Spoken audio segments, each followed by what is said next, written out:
Primero que todo, muy buenas tardes a todos los asistentes el día de hoy. Espero que tengamos una tarde plácida y que aprendamos un poco cada uno de los otros. Quiero compartir con ustedes un trabajo literario el día de hoy.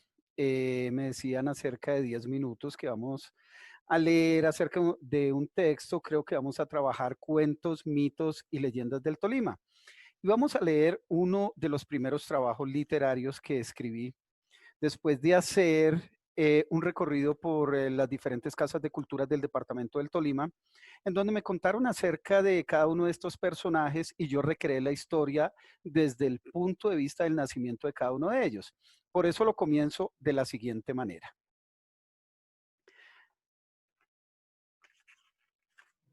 La Llorona. El silencio era interrumpido por cantos de pájaros que silbaban en la noche. Una mujercita caminaba por el sendero pedregoso que conducía hacia el municipio de Ambalema. Estaba feliz. Había cumplido la mayoría de edad y desde ese día trabajaría en el hogar de la familia Sánchez. Iba entonando una vieja canción cuando la lluvia comenzó a caer. Lloviznaba tan fuerte que la joven mujer debió refugiarse bajo un inmenso árbol que se encontraba a la orilla del camino.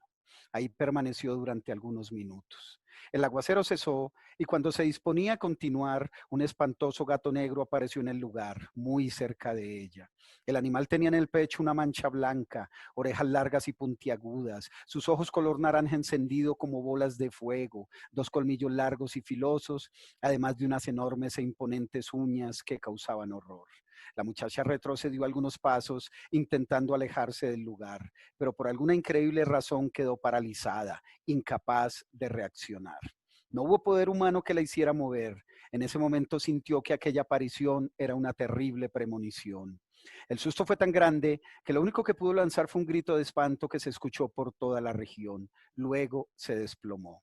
No se supo cuánto tiempo pasó porque nadie más estuvo allí. Lo realmente cierto es que cuando reaccionó, la imagen que hacía algunos instantes estaba ahí, desapareció. En el mismo lugar se encontraba una pequeña muñeca destrozada, con aspecto diabólico. Eso fue lo que contó la mujer al llegar a la casa de la familia Sánchez. Cuando doña Blanca la escuchó, sintió deseos de alejarla de su vivienda, pero un sentimiento de lástima no se lo permitió. Sin embargo, roció agua bendita sobre el cuerpo de la muchacha, rezó 3 Aves Marías, 2 Padres Nuestros y se dirigió a descansar a su habitación. Allí oró y se persignó en varias oportunidades. A la mañana siguiente, la señora de la casa daba instrucciones sobre las labores a realizar. La recién llegada estaba en la cocina cuando la campanilla que indicaba el momento del desayuno sonó. El jefe del hogar bajó en compañía de su hijo por la escalera en forma de caracol que separaba las dos plantas. Un repentino frío recorrió el cuerpo de la jovencita. Algo la inquietaba. Tal vez fue la forma en que aquel muchacho la miró o tal vez el recuerdo del gato negro que desapareció ante sus ojos. De todas formas, un mal presentimiento se apoderó de la niña. Le llegó como una brisa helada que la hizo estremecer. La noche anterior había sentido lo mismo. Eso la asustaba. Algo iba a suceder. De eso estaba segura. A partir de ese momento la desgracia se iba a ensañar con el destino de la joven mujer. Los siguientes días pasaron en completa normalidad. El suceso del gato y las premoniciones habían quedado atrás. Se le veía feliz y radiante. Barría la casa silbando tonadas de hermosas canciones. Jugaba persiguiendo las gallinas cuando les llevaba alimento. Ordeñaba las vacas y danzaba cuando se dirigía al río con tinajas de barro a recoger el agua para preparar los alimentos. Así transcurrió el primer mes y la felicidad de la niña era enorme. Ese sábado, doña Blanca le había entregado el dinero del pago de sus servicios y ella estaba en el mercado comprando un pintoresco vestido que se pondría al siguiente día. Aquel domingo se levantó temprano, preparó el desayuno y se puso el atuendo. Sin duda se veía hermosa, su cabello oscuro como la noche y sus delicadas facciones la embellecían aún más. La familia Sánchez se encontraba en misa de 6, la mañana era resplandeciente, el sol iluminaba como nunca antes se había visto. Pedro, el hijo de doña Blanca, fue el primero en llegar, caminaba por el pasillo que conducía a los jardines, cuando la vio en el comedor poniendo la canasta con el pan sobre la mesa. Se veía tan bella la muchacha que sin poderlo evitar e impulsado por una fuerza incontrolable, se acercó por detrás y la abrazó. Tal vez muy en su interior la joven estaba esperando que eso sucediera, porque solamente cerró los ojos y sonrió. A partir de aquel día el amor entre ellos comenzó a surgir.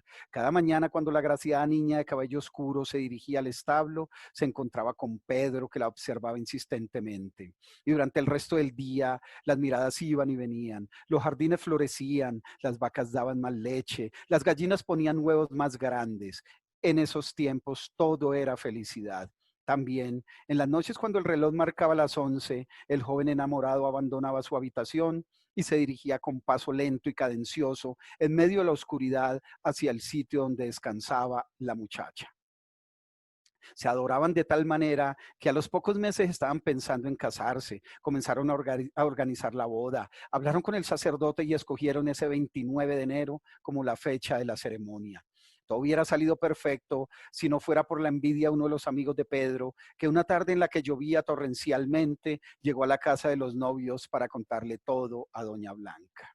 Tan pronto como la señora supo lo que estaba sucediendo, pegó el grito en el cielo. No podía permitir que su único hijo se casara con una aparecida, sin futuro y sin herencia. Así que esa misma tarde despidió a la muchacha. 2 días después, Pedro era enviado a una de las fincas de la familia en otra ciudad. La joven no tuvo más remedio que regresar a su casa y contar una increíble historia del por qué había sido despedida de aquel hogar. Su madre intentó conseguirle otro empleo, pero ella se mostraba renuente a ocuparse en otra casa. Los días pasaban llenándola de angustia. El recuerdo de su amado la atormentaba. Se veía enferma.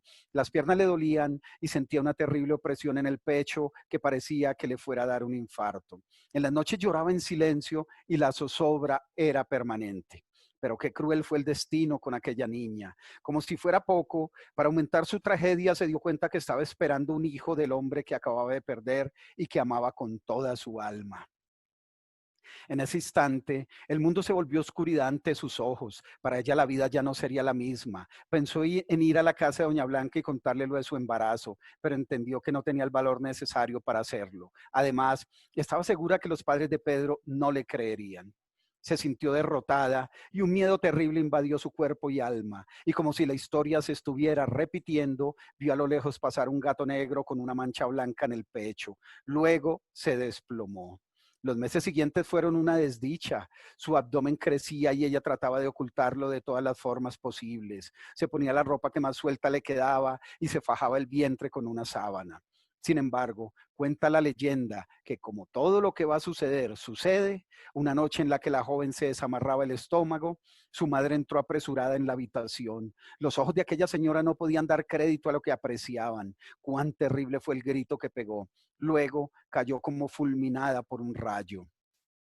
Al ser descubierta, su vida se convirtió en un infierno. Ninguna mujer a través de la historia ha sido tan repudiada y humillada como lo fue esa chica. No es menos cierto que su madre había comenzado a odiarla, era lo que la niña sentía. Fue tanto el desespero y la desilusión que en varias oportunidades intentó huir de la casa, pero su avanzado estado de embarazo no se lo permitió. Así que, destrozada y sin más remedio, se quedó a tener su hijo en medio de la angustia, el rechazo y la tristeza. Una noche, bajo un gran aguacero, comenzó a sentir los dolores de parto. Arrastrándose en medio del lodo y de la lluvia, se dirigió al río para dar a luz allí y evitar que su madre la escuchara.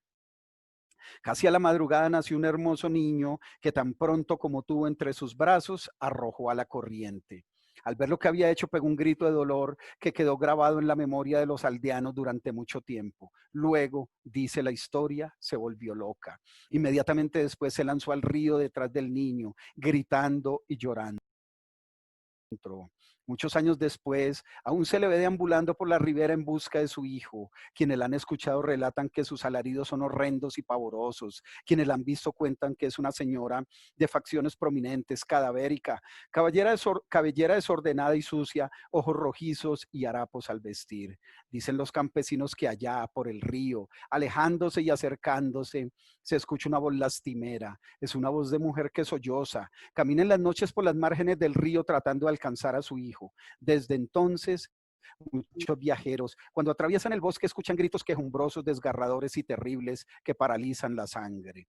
Es la Llorona que desconsolada busca a su hijo. Usualmente se le aparece a los hombres infieles, a los perversos, a los borrachos, a los jugadores y en fin, a todo ser que ande urdiendo maldades. El Tolima ha sido su asentamiento, pero por otras regiones también ha sido escuchada y observada. Comentan que sosteniendo a un niño muerto entre sus brazos. Esa es la primera historia de 9 que aparecen en cuentos, mitos y leyendas del Tolima. Ahora,